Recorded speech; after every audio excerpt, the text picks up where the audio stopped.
बिस्मिल्लाहिर्रहमानिर्रहीम।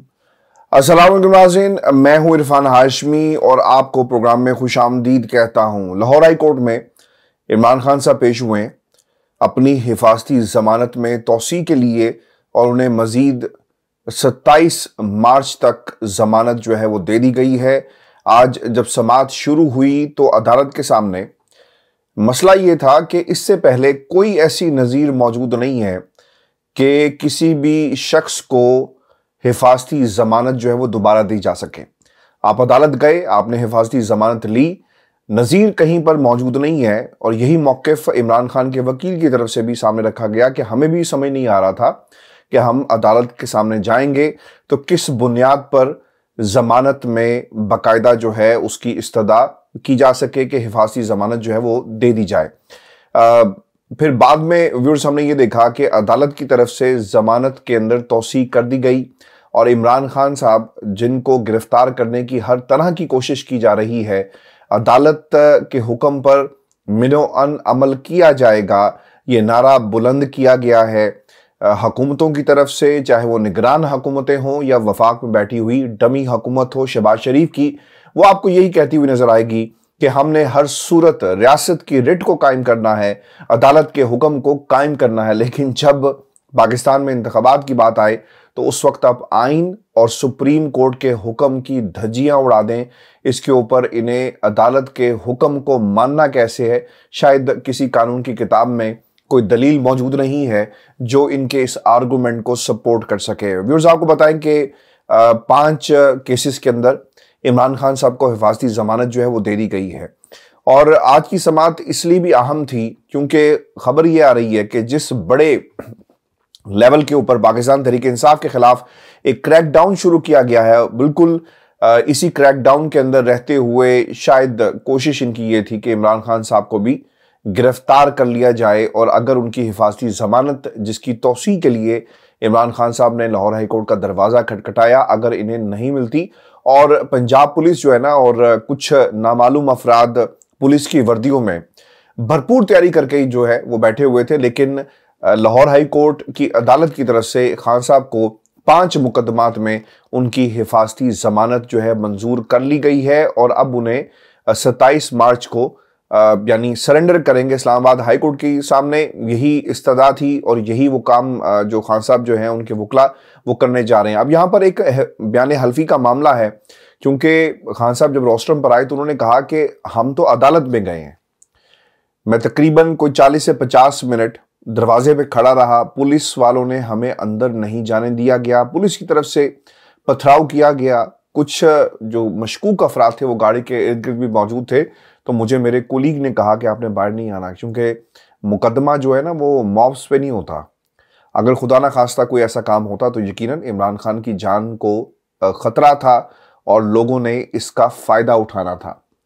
खान साहब पेश नहीं हुए और इसी बुनियाद को इस्लामाबाद हाई कोर्ट के सामने अब रखा जाएगा और फिर इसके साथ साथ लाहौर हाई कोर्ट में भी अब इस ज़मानत को मंजूर कर लिया गया है। व्यूअर्स आपको बताएं कि खान साहब ने इससे पहले पाकिस्तान तहरीक इंसाफ के वर्कर्स और पाकिस्तान की अवाम के नाम एक पैगाम जारी किया है। खान साहब ये कहते हैं कि इस वक्त मुझे अपनी कौम की ज़रूरत है। खान साहब ये बात क्यों कर रहे हैं? वो इसलिए कर रहे हैं कि रियासत पाकिस्तान के तमाम इदारे इमरान खान के खिलाफ इस वक्त हो चुके हैं और उनकी ये कोशिश है कि किसी तरह इमरान खान को हमेशा के लिए पाकिस्तान की सियासत से माइनस कर दिया जाए। इलेक्शन नहीं होंगे, मुकदमात की एक लंबी फहरिस्त है और इमरान खान को अदालतों के ज़रिए नाहल अगर नहीं करवा सकते तो कम अज़ कम इमरान खान को अदालतों में मुख्तलिफ केसेस के अंदर सज़ाएँ जो हैं वो ज़रूर दिलवाई जा सके, वक्त को बाय किया जाए और जब वक्त आएगा इंतखाबात का तो फिर जो है वो देखा जाएगा, जिस तरह ख्वाजा आसिफ साहब ने जो बातें आलमी मीडिया के सामने कही हैं। खान साहब ये भी कहते हैं कि इस वक्त अदलिया के साथ खड़ा होना ना बहुत ही ज़रूरी है। व्यूअर्स याद रखें क्योंकि पाकिस्तान में सुप्रीम कोर्ट अगर एक फैसला करती है, उसकी एक रिट है ना, तमाम इदारे जाकर कहते हैं कि जनाब ये नहीं हो सकता, तो फिर क्या होगा? ये $1 मिलियन क्वेश्चन है और इस सवाल का जवाब जो है ना वो सदर आरिफ अलवी साहब ने दे दिया है एक खत लिखकर। जिस तरफ इमरान खान ने कहा कि अदलिया के साथ हम खड़े होंगे और वकला को कहा कि बाहर निकलो, अदलिया का साथ दो, लाहौर हाई कोर्ट बार ने एक करारदाद मंजूर कर ली। सुप्रीम कोर्ट ऑफ पाकिस्तान जो बार है उन्होंने भी एक करारदाद उसकी मजम्मत की है। जिस तरह इलेक्शन कमीशन ने कहा, ये तमाम जो बार्स हैं 97 के करीब जो बार्स हैं वो क्या कर रही हैं, वो मजम्मत कर रही हैं। तो जो सदर आरिफ अलवी साहब के एंट्री है उन्होंने भी इस तरफ इशारा करवा दिया है। और इशारा उन्होंने क्या करवाया है, वो ये कहते हैं कि जनाब अगर आपने वज़ीर आज़म साहब जो मावनत नहीं की ना इलेक्शन कमीशन ऑफ पाकिस्तान की, तो फिर आपके खिलाफ भी तौहीने अदालत की कार्रवाई हो सकती है। लिहाजा पेचीदगियों से बचने के लिए मावनत करें और आलाकार ना बने लंदन में बैठे हुए अपने भाई का, और दीगर कुव्वतों का आलाकार अगर आप बनेंगे तो इलेक्शन कमीशन ने जिस तरह इलेक्शन को सबोताज किया है, पाकिस्तान के की जो सुप्रीम कोर्ट है वो हरकत में आएगी और आपके खिलाफ भी कार्रवाई जो है वो की जा सकती है। ये इंतहाई अहम नुक्ता है। और ये भी याद रखें कि सदर आरिफ अलवी साहब के इस खत की अहमियत इसलिए भी ज़्यादा है क्योंकि अब ये मामला सुप्रीम कोर्ट ऑफ पाकिस्तान में सुनवाई के लिए जा रहा है। शेख रशीद साहब की दरख्वास्त आ चुकी और फिर दूसरी तरफ पीटीआई भी दरख्वास्त के लिए जा रही है। तो उससे पहले सदर आरिफ अलवी का ये खत लिखना इसलिए भी ज़रूरी था कि कल को अदालत के सामने भी रखा जा सके कि जनाब मैं आइन का कस्टोडियन हूँ और इस आइन की पामाली हो रही थी। तो हमने तो वज़ीर आज़म से कहा, खत लिखा, उन्होंने इसका जवाब नहीं दिया और इतला दी है कि शायद वो जवाब देंगे भी नहीं। और बल्कि आप ये देखेंगे कि जो मरियम ब्रिगेड है और दूसरी तरफ शहबाज शरीफ के जो लोग हैं लिटिल मिनियंस, वो प्रेस कॉन्फ्रेंस करेंगे और कहेंगे कि जनाब आप अपनी आइनी हद में रहे। अरे भाई, आइनी हद ही है जिसपे आपसे कहा जा रहा है कि आप मुल्क के अंदर आम इंतखाबात जो है वो करवाएं। सदर आरिफ अलवी साहब ये भी कहते हैं कि पाकिस्तान में जो वर्ल्ड प्रेस फ्रीडम इंडेक्स है, हमारा नंबर था जी 2021 के अंदर हम स्टैंड कर रहे थे 145 के ऊपर, लेकिन अब ये नंबर जो है 2021 यानी 2 सालों में नंबर 13 दर्जे नीचे आया है। मजीद हम नीचे चले गए और 157 के ऊपर हम जो है वो स्टैंड कर रहे हैं, यानी 12 दर्जे हमारी तनज़्ज़ुली हुई है। और ये पाकिस्तान में हमारा एक इमेज है कि फ्रीडम ऑफ प्रेस कहाँ पे है, आज़ादी इज़हार राय कहाँ पर है। और फिर जो दुनिया को एक मैसेज जा रहा है ना, अगर आप देखें amnesty international, human rights watch, जितनी भी आपकी आलमी तंजीमें हैं वो पाकिस्तान के हालात को बहुत करीब से देख रही हैं। सेनेटर्स जो हैं वो अमेरिकन सेनेटर्स बाकायदा इसके ऊपर स्टेटमेंट्स जो हैं वो रिलीज कर रहे हैं। और अगर आप पाकिस्तान के अलावा दुनिया के जो इंटरनेशनल जरीदे हैं उनको उठाकर देखें, और इसके अलावा जितनी भी इस जो इंटरनेशनल ऑर्गेनाइजेशंस हैं वहाँ से बाकायदा पाकिस्तान के हालात के ऊपर एक तशवीश का इजहार जो है वो किया जा रहा है। व्यूअर्स, आपको ये बताएं कि जो अमरीकी सेनेटर हैं, इससे पहले 2 लोगों ने, ज़ल्मे खलीलज़ाद और एक और, उन्होंने पाकिस्तान के हालात पर तशवीश का इजहार किया था। लेकिन अब जो डेमोक्रेट अमरीकी सेनेटर हैं कैथरीन, उनकी तरफ से भी जो पाकिस्तान के अंदर सियासी तनाव है इस पर तशवीश का इजहार किया है। और बाज़ लोग शायद इसे तनकीद का निशाना इसलिए भी बना रहे हैं। हक्कानी साहब वहाँ पे बैठ कर कहते हैं कि आप तो अमेरिका के खिलाफ थे, तो अब क्या हुआ, लॉबिंग कर रहे हैं, पैसे लोगों को दे रहे हैं। अमेरिकन को समझाना और पाकिस्तान के हवाले से, पाकिस्तान की पॉलिसीज़ के हवाले से बाकायदा जो लॉबिंग करना, ये आइन और कानून के मुताबिक हो रहा है, ये कोई गलत काम नहीं है। इससे पहले बेनज़ीर भी कर चुकी हैं, इससे पहले बहुत सारे दीगर जो पाकिस्तान की सियासी जमातें हैं, बल्कि ख़ुद लोग, फजल रहमान साहब खुद जाकर अपनी लॉबिंग करते रहे। लेकिन ये मॉडर्न टैक्टिक्स हैं वाइट हाउस के अंदर, लोगों को इसी तरह अपने जो एक ग्रुप है वो बनाया जाता है। सेनेटर्स ने कोई बिल पास करवाना हो तो लॉबिंग फर्म्स जो हैं वो एक्टिव हो जाती हैं, जो अपने लिंक्स को इस्तेमाल करते हुए ये काम करती हैं। अब अमरीकी सेनेटर्स यानी डेमोक्रेट की तरफ से एक और किसी ये जो बयान आना, यकीनन इसके ऊपर भी जो मौजूदा हुकूमत है उसके लिए एक परेशानी तो ज़रूर है। इसलिए वफाकी हुकूमत ने ज़ल्मे खलीलज़ाद के हवाले से कहा कि आप अपनी हद में रहें और आप इस किस्म के बयानात जो हैं उसे देने से परहेज करें, क्योंकि ये पाकिस्तान का अंदरूनी मामला है। व्यूअर्स, आपको ये बता दें कि खान साहब जब हाईकोर्ट में पेश हुए ना, तो उनकी वुकला की टीम वहाँ पर बैठी हुई थी और इसके साथ साथ सहाफ़ी भी आए। उन्होंने कहा कि खान साहब वहाँ पर मौजूद हैं, तो चलें उनसे बात करते हैं। तो कुछ सवालात उनसे किए गए कि आपको सुप्रीम कोर्ट ऑफ पाकिस्तान पर यकीन है। खान साहब ने कहा कि अगर सुप्रीम कोर्ट खड़ी नहीं होगी तो फिर पाकिस्तान की आवाम जो है वो अपने मुस्तकबिल को भूल जाए और ताकत जो है ना वो इस वक्त कुछ माफियाज के हाथ में है जो इस सिस्टम को कंट्रोल कर रहे हैं। पाकिस्तान में ना अक्सर ये एक तासुर दिया जाता है कि नवाज शरीफ को देखें जी, इमरान खान ने ये कर दिया, कुछ जनरल्स ने ये कर दिया। ऐसा नहीं हुआ। ये नवाज शरीफ उनके खानदान के बारे में जो इंटरनेशनल इंकशाफात हुए थे ना वो पनामा के, वो आलमी सतह पर हुए, वो मुकदमात बनते हैं, सुप्रीम कोर्ट ने फैसला दिया। अगर कोई ये बयानियां बनाना शुरू कर दे कि जनाब देखें इस्लामाबाद जो सुप्रीम कोर्ट ऑफ पाकिस्तान है उसने ये सब कुछ किया, ऐसा नहीं है। ये आपके अपने करतूत थे पनामा में। यानी आज तक 2023 आ गया, आप पाकिस्तान की आवाम को नहीं बता सके वो कौन से जराए थे जिनसे आपने एवन फील्ड की जो प्रॉपर्टीज खरीदी, बेनिफिशरीज कौन थे। मेरी लंदन तो क्या पाकिस्तान में कहीं जायदाद नहीं है, इस बयानी का क्या हुआ। और बाज लोग ना ये भी कहते हैं कि मरियम ने ये जो झूठ बोला था इस बुनियाद के ऊपर इन्हें नाअहल भी किया जा सकता है, ये सादिक और अमीन नहीं है। क्योंकि आपने टेलीविजन पर आकर ये बात कही है तो फिर कहाँ से आप सादिक और अमीन हो गई। ये इंतहाई अहम नुक्ता है कि मुझे समझ नहीं आ रही ये प्रॉपर्टीज कहाँ से निकाल कर ले आए। अब खान साहब ये भी कहते हैं कि जनाब पनामा के केसेस तो एक तरफ थे, तो हमारे दौर में तो सिर्फ एक केस बने, और हकीकत भी इसी तरह कि शहबाज शरीफ पर फर्द जुर्म आयद होनी थी मनी लॉन्ड्रिंग के मामले में। लेकिन आप देखें इन्होंने किस तरह अपने आप को जो है ना वो सादिक और अमीन डिक्लेयर करवाया, इंटरनेशनल सादिक और अमीन हो गए हैं। इमरान खान ने इन पे केसेस नहीं बनाए, बल्कि ये पीपल्स पार्टी और दीगर जो अदवार हैं इनमें केसेस एक दूसरे पर बनाते आए। अब इकट्ठे होकर बैठ गए हैं और इकट्ठे होकर बैठने के बाद जो है वो सारे का सारा गंद पलंदा जो है इमरान खान पर डालने की कोशिश कर रहे हैं। ये इतना आसान जो है ना व्यूअर्स इनके लिए नहीं होगा। खान साहब ने एक और नुक्ता भी बहुत ही अहम है जिसकी तरफ इशारा करवाया है कि 8 अक्टूबर को ये जो तारीख आई ये आई कहाँ से है। जनरल जिया इस मुल्क के अंदर ना कहते थे कि जनाब मैं 90 दिन के लिए आया हूँ, बाद में मैं ये इक़्तिदार जो है वो हुकूमतों के और सियासी जमातों के हवाले कर दूंगा, जमहूरियत चलनी चाहिए। लेकिन 11 बरस हुकूमत की, अगर इस पर फुल स्टॉप आज ना लगाया गया ना, ये जो वकला सोए बैठे हुए हैं पाकिस्तान में, लोग सोए बैठे हुए हैं, अदालतें सोई हुई हैं, सोया हुआ महल। मैं हमेशा से इसे कहता था कि ये सोया हुआ महल है जहां पे हर फर्द सोया हुआ है, हर जज सोया हुआ है, यहां पे हर चीज जो है वो सोई हुई है, इंसाफ सोया हुआ है, क्योंकि जिन्होंने इंसाफ करना है वो खुद सोए हुए हैं। तो क्यों ऐसा चल रहा है?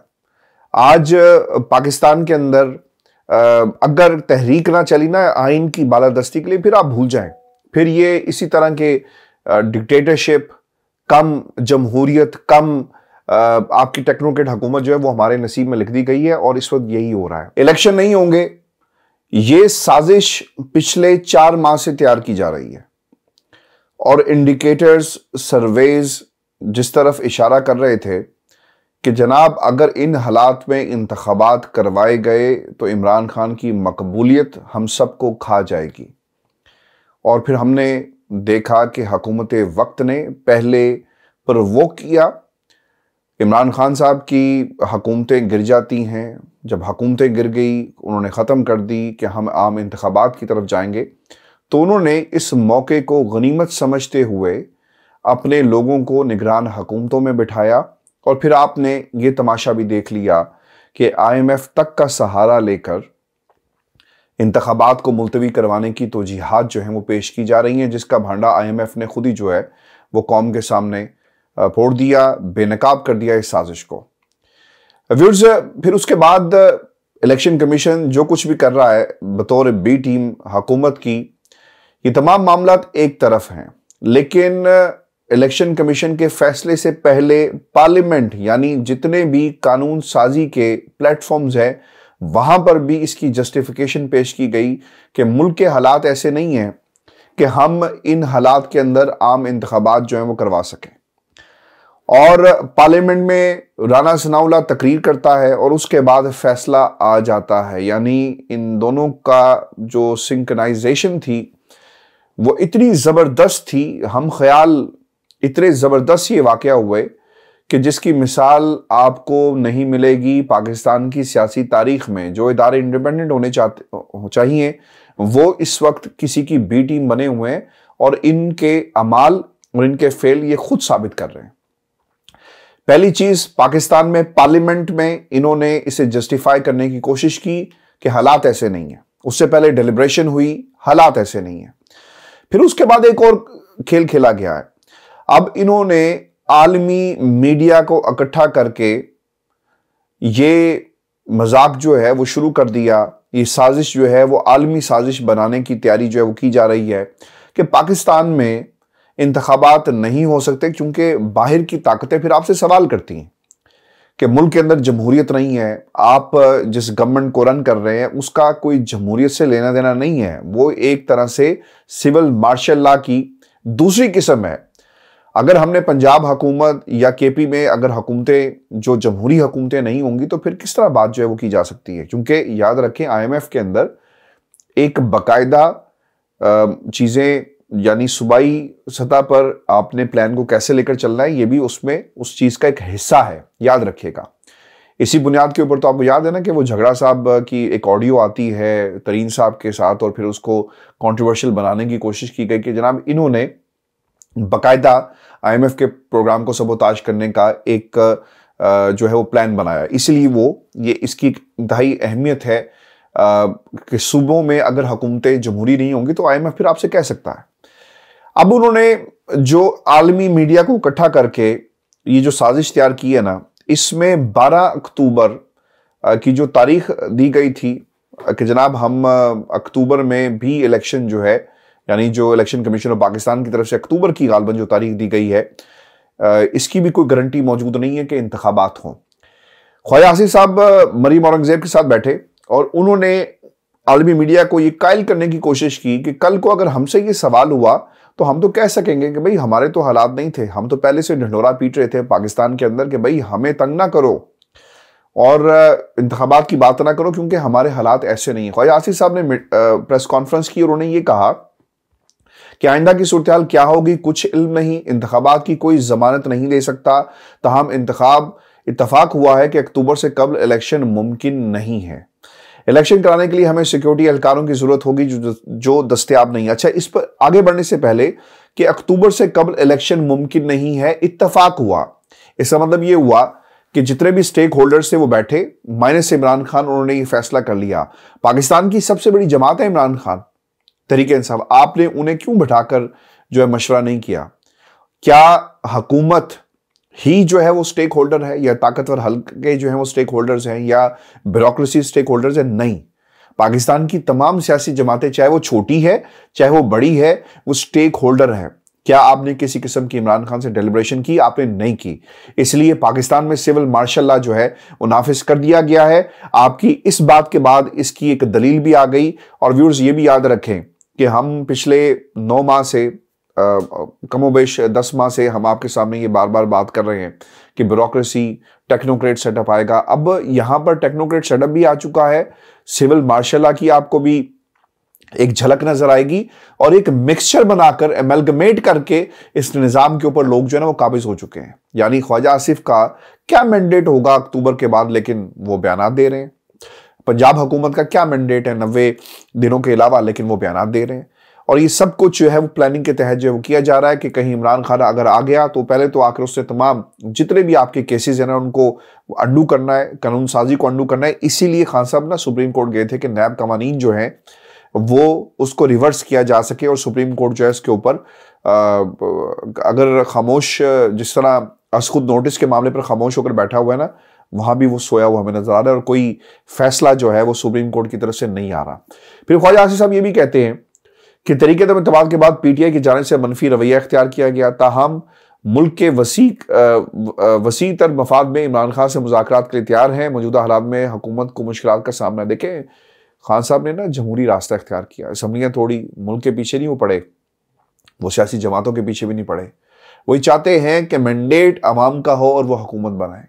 अगर इलेक्शन में मैंडेट अवाम नहीं देगी वो हुकूमत नहीं बनाएंगे, यही लड़ाई है ना, इसके अलावा और क्या लड़ाई है। लेकिन आपके लीडर की तरह वो ये नहीं कर रहे कि लंदन में बैठकर साजिशें कि मुझे इस निज़ाम से चूंकि इंसाफ नहीं मिलेगा लिहाजा मैं आगे नहीं बढ़ूंगा। मैं आपके सामने ये जो अक्टूबर में जो कुछ होने जा रहा है, ये क्यों राग लापा जा रहा है, इसकी भी कुछ चीज़ें रख दूं। इससे पहले भी आपको बता चुके हैं, लेकिन इस वक्त इसकी टाइमिंग बड़ी इंपॉर्टेंट है और अक्टूबर का जिक्र बार बार क्यों किया जा रहा है। व्यूअर्स, सितंबर में जस्टिस काजी फायद ईसा साहब जो है वो चीफ जस्टिस ऑफ पाकिस्तान और उमर अता बंदयाल साहब जो है वो चले जाएंगे।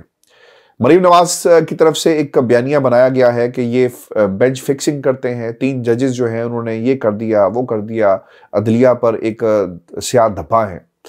काजी फायद ईसा साहब आ जाएंगे और ये तो खैर पाकिस्तान में बच्चे बच्चे को मालूम है कि जस्टिस काजी फैज ईसा की हमदर्दियां जो हैं वो नवाज शरीफ साहब के साथ है।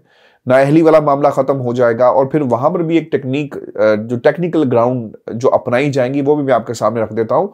बाज लोग ये कहते थे ना कि अगर नवाज शरीफ को नाअहली उसकी खत्म कर दी जाती है सुप्रीम कोर्ट ऑफ पाकिस्तान की तरफ से ये कहकर के जनाब ऐसा कोई कानून मौजूद नहीं है, तो इसका फायदा इनडायरेक्ट जो है खान साहब को मिलेगा, क्योंकि अगर किसी केस में नाअहल कर दिया जाता है तो खान साहब को भी फायदा पहुंचेगा। अब ये करने क्या जा रहे हैं? वो करने ये जा रहे हैं कि पहले नवाज शरीफ को अदालत से उसका केस खत्म करवाया जाए। जब केस खत्म हो गया ना तो ऑटोमेटिकली जो नाअहली है वो ऑटोमेटिकली खत्म हो जाएगी। तो उस सूरत हाल में शायद इमरान खान उसको अवेल ना कर सकें। तो दीवार पे लिखा हुआ है कि जस्टिस काजी फैज ईसा साहब आएंगे तो वो किसके घर की बात करेंगे, क्योंकि तारीख में इससे पहले कभी नहीं हुआ कि एक हाजिर सर्विस जज ने बैठकर पाकिस्तान के मीडिया पर इंटरव्यू दिया। और वो इंटरव्यू मौजूद है, कयूम सदीकी को उन्होंने वो इंटरव्यू दिया, क्यों दिया, किन हालात में दिया, और जो चिट्ठी वाली सरकार है वो क्यों लिखते हैं, किस हैसियत में लिखते हैं, ये बहुत ही अहम सवाल है। हाँ, अगर इनकी लड़ाई अगर हुई तो शायद वो पाकिस्तान के ताकतवर हलकों से हो सकती है, लेकिन बताने वाले बाखबर जराए ये कहते हैं कि वहां भी लड़ाई नहीं होगी और वो सब के सब एक पेज पर आ चुके हैं। माजी की बात और थी, लेकिन आज की बात जो है हो रहा है। और फिर दूसरी चीज आप याद रखें, जस्टिस काजी फैज ईसा साहब आ जाएंगे और फिर सदर आरिफ अलवी साहब चले जाएंगे और ये फिर किसी को अपनी मर्जी का लाकर यहाँ पर बिठा देंगे। तो ये तमाम चीजें अक्टूबर में, यानी इसके बाद फिर सब चीजें आपके हाथ में आ गई ना। निगरान हुकूमतें आपकी, अगर सुप्रीम कोर्ट कोई हुक्म नहीं जारी करती, नई हुकूमत बनेगी वो भी आपकी। और फिर कुछ ताकतें जो पीछे से बैठकर इस निज़ाम को कंट्रोल कर रही हैं, उन्हें क्या जरूरत पड़ी है वो डायरेक्ट आकर पाकिस्तान के ऊपर कोई ऐसा काम करे। वो पीछे से बैठकर निज़ाम को देख रही हैं, उनके जो लिटिल मिनियंस हैं वो इस हुकूमत को चला रहे हैं। All is well. तो ये सूरत हाल है व्यूअर्स, अक्टूबर से पहले की और अक्टूबर की बाद की, लेकिन एक बयानिया बनाया जा रहा है। अब सुप्रीम कोर्ट ऑफ पाकिस्तान की तरफ ना पूरी कौम देख रही है और देखना ये होगा कि सुप्रीम कोर्ट ऑफ पाकिस्तान जागती है, क्योंकि पिछले 2 दिन से तो नहीं जागी, खामोशी है। मैंने किसी से सवाल भी किया तो मुझे बताया गया कि तैयारी हो रही है, पता नहीं किस चीज़ की तैयारी हो रही है, जब हालात कंट्रोल से बाहर हो जाएंगे। लेकिन शेख रशीद साहब ने सुप्रीम कोर्ट रजिस्ट्री में दरख्वास्त दायर कर दी है। पीटीआई थोड़ी लेट है, जिनका ये सबसे बड़ा बयानिया था वो बहुत पीछे है। शेख साहब आगे निकल गए हैं और कहा जा रहा है कि पीर को शायद जो है कोई दरख्वास्त दायर कर दी जाएगी। व्यूअर्स, ये शो था आज का। अपने कमेंट्स भेजिएगा, चैनल को जरूर सब्सक्राइब करें। इजाज़त दीजिए, अल्लाह ने के बाद।